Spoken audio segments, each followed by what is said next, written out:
ప్రధానమంత్రి నరేంద్ర మోదీ తనకు ఇష్టమైన సూపర్ ఫుడ్ గురించి చెప్పారు. తాను 365 రోజుల్లో 300 రోజులు మకానాను ఆహారంగా భాగంగా చేసుకుంటానని తెలిపారు. అలాగే దేశవ్యాప్తంగా చాలా మంది ప్రజలు అల్పాహారంగా మకానాను తీసుకుంటున్నారని అన్నారు. వీటిలో మైక్రో న్యూట్రియంట్లు, కాల్షియం, మెగ్నీషియం, ఐరన్, ఫాస్ఫరస్ సమృద్ధిగా లభిస్తాయని, వీటిని రోజు ఆహారంలో భాగంగా చేసుకుంటే మంచి ఆరోగ్యం మన సొంతమవుతుంది.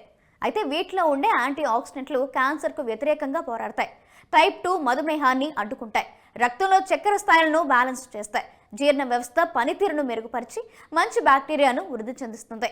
ఫుల్ మకానాను యాంటీ ఏజింగ్ గుణాలు అధికంగా ఉంటాయి. వీటిలో ఉండే అమినో యాసిడ్స్ చర్మంపై వచ్చే ముడతల్ని, మొటిమల్ని తగ్గిస్తాయి.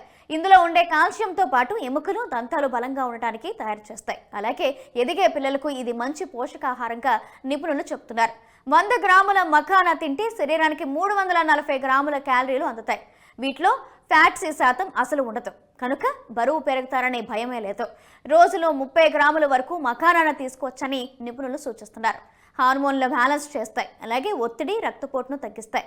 వీటిలో ఉండే యాంటీ ఇన్ఫ్లమేటరీ గుణాలు కిడ్నీ వాపు, నొప్పి సమస్యలను కూడా తగ్గిస్తాయి.